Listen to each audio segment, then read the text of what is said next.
if the greater narcissist was honest. The greater narcissist, be they lower greater, middle greater or upper greater, know what they are. They may not refer to themselves as an upper greater narcissist, because that is my lexicon. But they know what they are. They know that they are self-aware, Machiavellian. They know that they enjoy manipulating people. They plan ahead. They operate in a calculated and conscious way, and are well aware of that.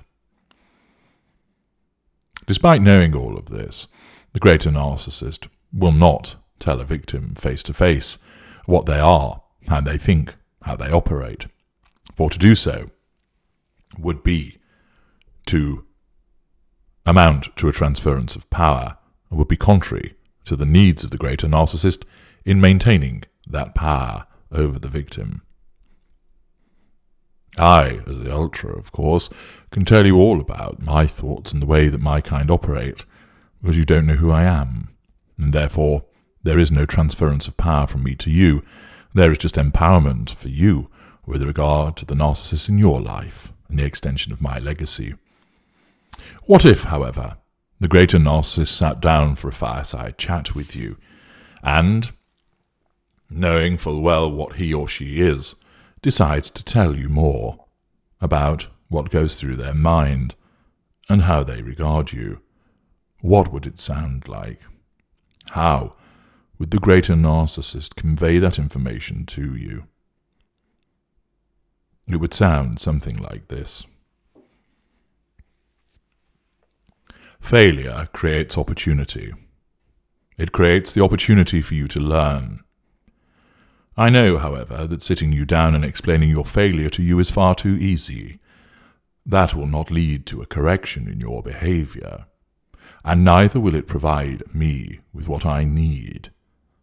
A quiet word in your ear, a gentle touch, the whisper of blame, and the suggestion of reparation will not serve either of us.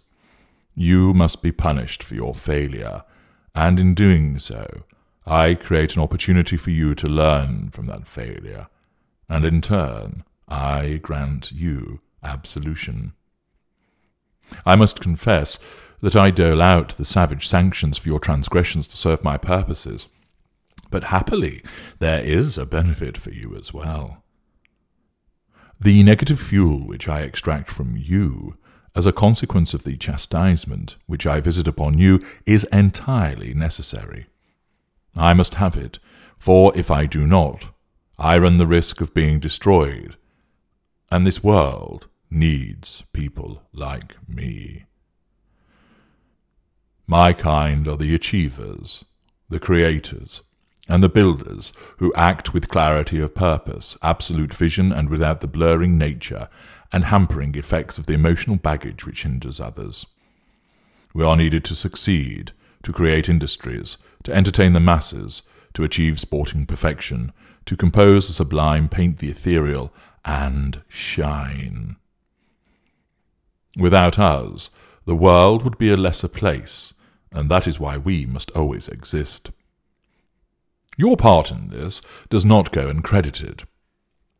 If it were not for you and your kind, then I would not receive the fuel, both positive and negative, which is required in order for me to exist and fulfill my purpose.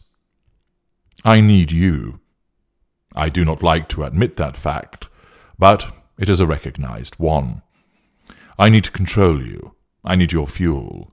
I need your character traits, and I need residual benefits from you, although they are less likely to be obtained in the way that they are for the lesser and mid-range of our brethren.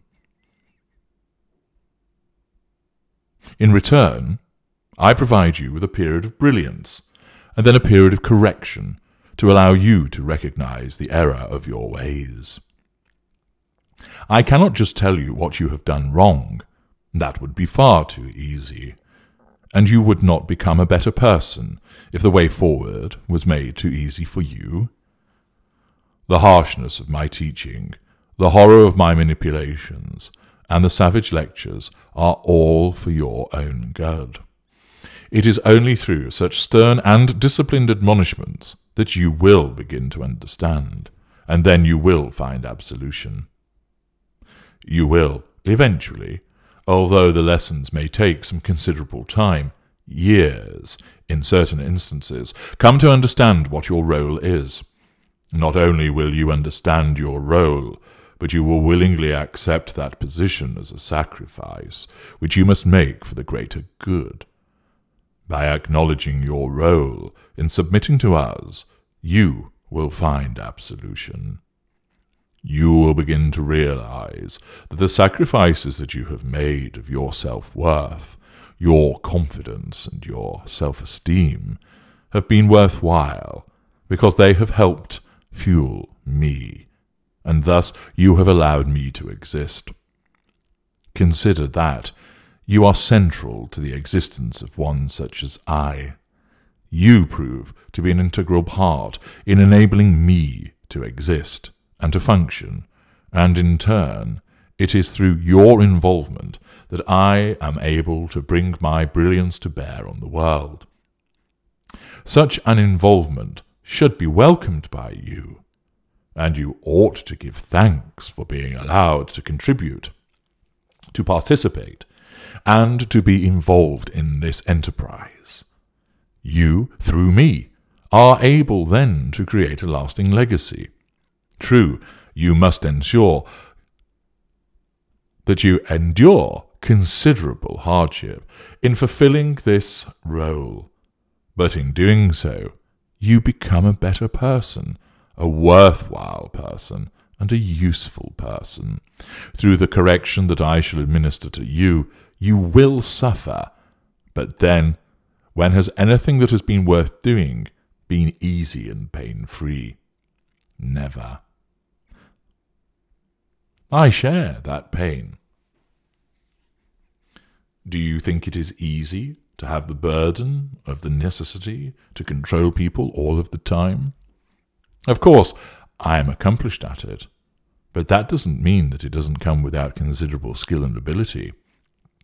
Do you think that it is easy, leading, guiding, and forging a new path, always moving forward? Oh no, we all have our crosses to bear, and mine is heavier than most. Not that I complain. I merely tell you that this is the case so that you understand.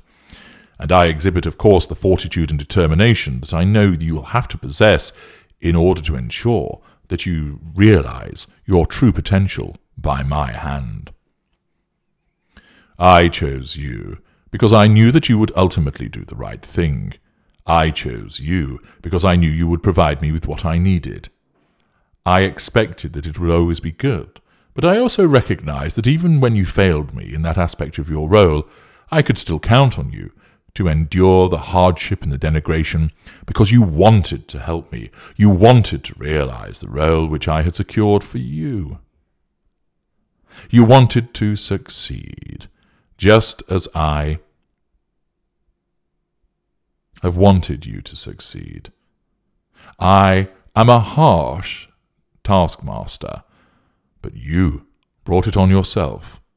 You failed, and therefore you must be punished for this aberration. Yet through this failure you can redeem yourself.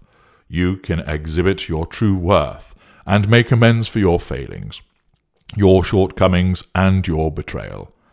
I know you can do this, because that is why I chose you. I know you can do this because I can see it in you. I know that you can do this because I will make you, no matter what and against whatever odds, achieve this. I only have your best interests at heart, even if my tongue and fists may seem to tell you to the contrary. You will not like me because I am hard, but it is this hardness which means that you will learn much from me. You will realize your potential, and you will always strive, driven on by me, with my encouragement, harsh as it may seem, to achieve what is right for me, for the world, and ultimately, through that, you will serve a purpose and achieve your absolution.